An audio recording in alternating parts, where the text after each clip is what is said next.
नमस्कार। मैं राकेश वर्मा आप सभी का स्वागत करता हूं आपके अपने परिवार एसएन गुरुकुल पर।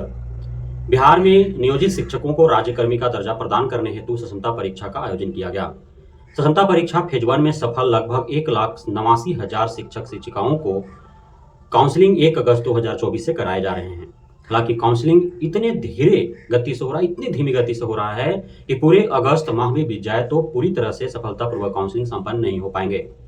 फर्स्ट दिन 150 प्रत्येक काउंसलिंग सेंटरों पर कराया गया, दूसरे दिन 200 प्रत्येक काउंसलिंग सेंटरों पर कराया गया, आज 250 प्रत्येक काउंसलिंग सेंटरों पर कराया जा रहा है। अब आप सोचें कि एक काउंसलिंग सेंटर पर 250 300 होंगे, पूरे बिहार भर में 38 जिला है, 38 जगहों पर काउंसलिंग सेंटर बनाए गए हैं, तो एक दिन में कितने का हो रहा है। अब इस अनुरूप 1,87,89,000 जो भी हैं, अब उन पूरे का काउंसलिंग कराना है।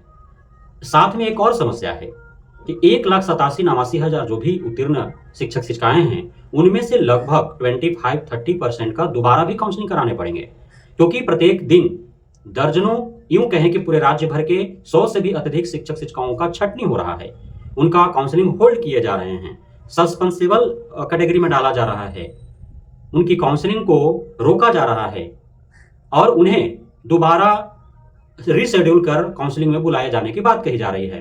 तो सीधी सी बात है कि सर्वप्रथम जो प्रथम दौर चल रहा है काउंसलिंग का, उस दौर में 1,87,000 89,000 जो भी उत्तीर्ण शिक्षक शिक्षिकाएं सभी का काउंसलिंग होगा।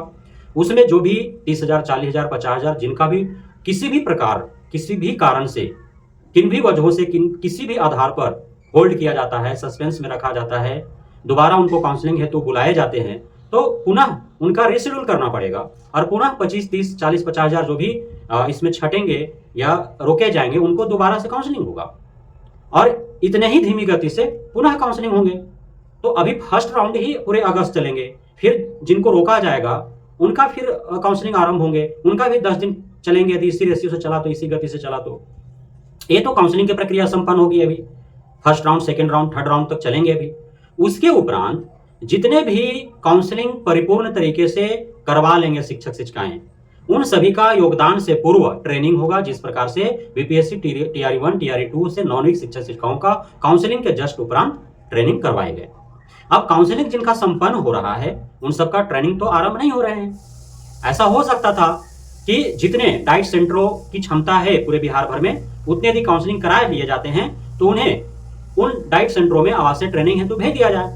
लेकिन अब समस्या यह भी है कि ट्रेनिंग ऑलरेडी चल रहे हैं, एफएलएन ट्रेनिंग जो चलते रहे हैं, वो ट्रेनिंग तो चल रहे हैं प्रत्येक हफ्ता, तो डाइट सेंटर खाली भी नहीं है।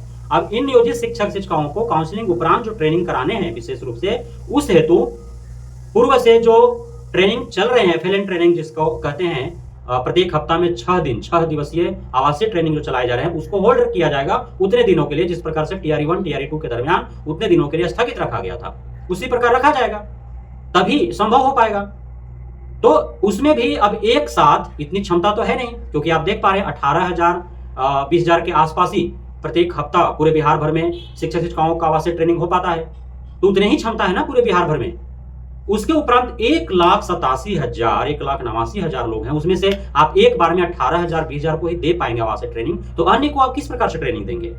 तो फिर नियोजित शिक्षक शिक्षिकाओं को भी वो सारे कष्ट सहने पड़ेंगे जो कष्ट टीआरई 1 टीआरई 2 के नॉन शिक्षक शिक्षिकाओं को ट्रेनिंग के दरमियान सहने पड़े थे। अर्थात आपको दर दर की ठोकरें खाने पड़ सकते हैं। आपको कुछ का आवासीय ट्रेनिंग होगा 14 दिनों का, 14 दिन की समाप्ति होगी, उसके बाद पुनः अन्य 14 दिनों के लिए अन्य लोगों को लिया जाएगा। इस प्रकार से कई चरणों में ट्रेनिंग कराए जाएंगे और तब तक हो सकता है जिस प्रकार से टीआरई 1 टीआरई 2 के नॉन शिक्षक शिक्षकों के साथ हुआ कि जिनका आवासीय ट्रेनिंग मिला वो तो मस्ती में थे, ट्रेनिंग किए, और जिनको नहीं मिला उनको यत्र तत्र केन प्रकार जिस भी तरह से किसी विद्यालय से टैग करके उनका टाइम पास करवाया गया। तो ऐसा भी हो सकता है। अन्यथा की स्थिति में चूंकि हो सकता है ऐसा भी कि जो टीआरई 1 टीआरई 2 से नॉन शिक्षक शिक्षिकाएं थे, वे कहीं विद्यालय में कार्यरत थे नहीं, वे पूर्णतः फ्रेशर थे। जबकि नियोजित शिक्षक शिक्षिकाओं के साथ ऐसा नहीं है। हो सकता है कि जो जिस विद्यालय में कार्यरत है नियोजित के तौर पर, तब तक के लिए उसी विद्यालय में कार्यरत रहेगा जब तक कि उनको जो नए रूप से काउंसलिंग हुआ है और उन्हें उस रूप में ट्रेनिंग न दिया जाए, तब तक वो पुराने ही विद्यालय में कार्यरत रहे। ऐसा भी हो सकता है।